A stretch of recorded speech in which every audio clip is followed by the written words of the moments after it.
We're doing vlog 93 already, and we're going to talk about identity today. And who do you believe that you are? What is your identity? Because ultimately it's our identity that distinguishes who we believe we are, who we believe we are not, what we will not do, what is not us, who we are not, but who we are. And so let's go into this just now. When things are going your way, right, that's not obviously how we measure ourselves, but I'm going to help you with some pattern recognition here.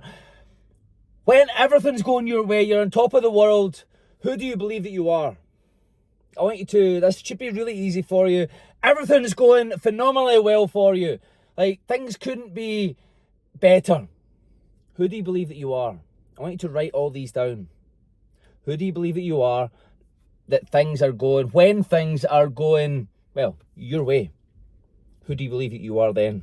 What is the beliefs that you hold of yourself? Who are you? I am.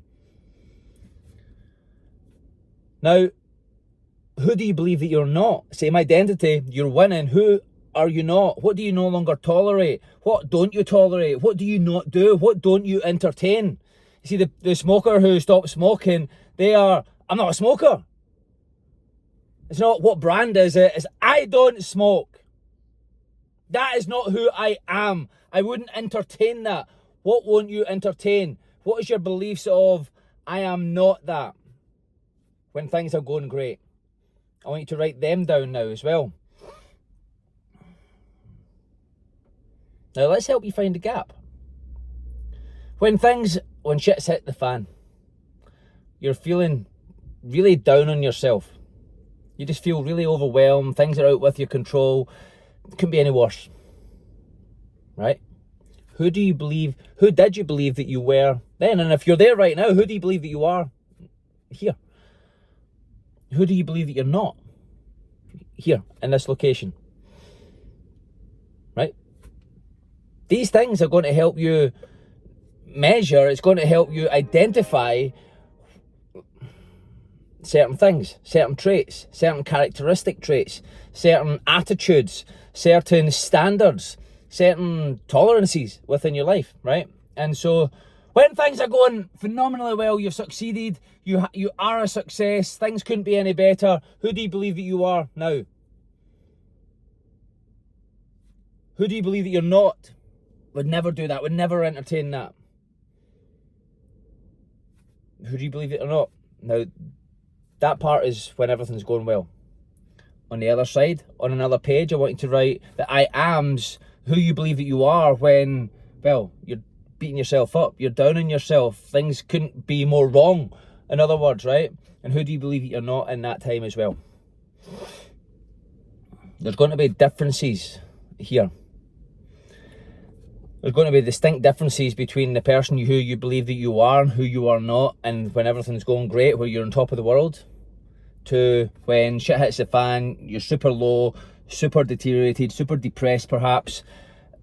There's going to be some differences, so you can now identify and say, okay, so if that's who I am when everything's going really well, and that's who I am who I believe that I am when shit hits the fan, when things aren't going well, then success leaves clues, right? And so your own success has left you clues, and these are the clues that it's left you. You just need to step into and make these a non-negotiable, and you can now identify, okay, I've slipped over to here, bang. It allows you to pivot naturally. You see, I want you to create such a strong identity, because I believe it's all about identity, who you believe that you are. Your identity outweighs anything. That's why I keep saying, you know, like anybody who has chosen vices as a way out of, I don't like to feel this certain way, so they want to feel another particular way. And so when they choose a vice, they're just getting a feeling, they're escaping. Okay, so I believe, and now they're in quote unquote recovery, and so they're now a recovering addict. No, you are recovered. What would it be now if your identity was that I'm recovered? Like, this is who I am. I am strength, I am this, I am that. I want you to list all that out at the height of your peak, not add an external thing, but stay internal to who you are, who you truly are. Who do you believe that you are, ultimately? That is what it is. And so if you want to be a further success, if you want to further improve every single day, if you want to improve in every area of your life, then I keep saying, make every movement from pride, right? Prideful living. Be that prideful person that moves and makes themselves proud with every decision that they make, with every move that they make, with every word that they speak. Doesn't mean they don't do wrong. It doesn't mean that they don't have a lull, but it means they can pivot and adjust at any point, right? If you measure that over the course of a day with every decision, well, there's decisions. Like, if you only measured it once a year, then you could have a bad year. If you only measure it once a week or once a month, you're going to have a bad week or a bad month. But if you measure it moment to moment, decision to decision, then, well, you're never going to have a bad day, are you? You're never going to have a bad hour. You're going to be like, oh, just caught it. Pivot, right? And so today's task, I went over it early. Everything's on top of the world. You're succeeded. You are a success. Who do you believe that you are in those moments when like everything's just going your way? Who do you believe that you are? And then who do you believe that you are not? Right? Because they're both very strong and it's both part of the same identity.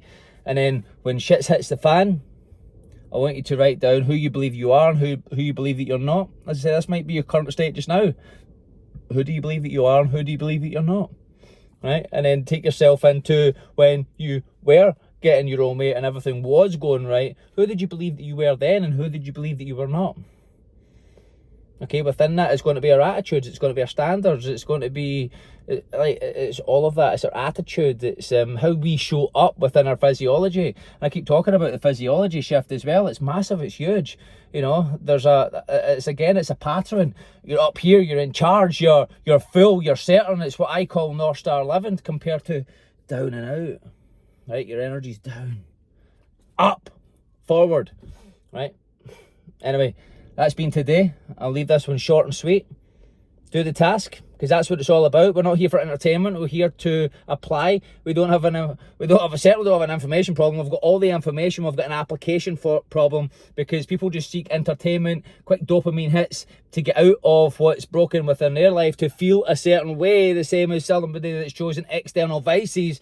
It's just you're showing up to somewhere for entertainment, for a distraction from what's going wrong. We're here to do the inner work, the real work, so that we can be the light, be the way for ourselves and then for other people who are following on our path. Because just like God, step into the attributes of God to grow, to expand, to evolve.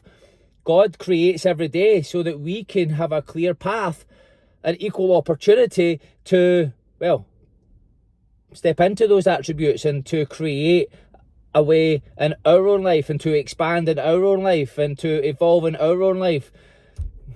It's my belief. Make it a great day. God bless. And I want you to know that God blesses you. Stay blessed. Use that blessing. Where are you directing that blessing? Be great.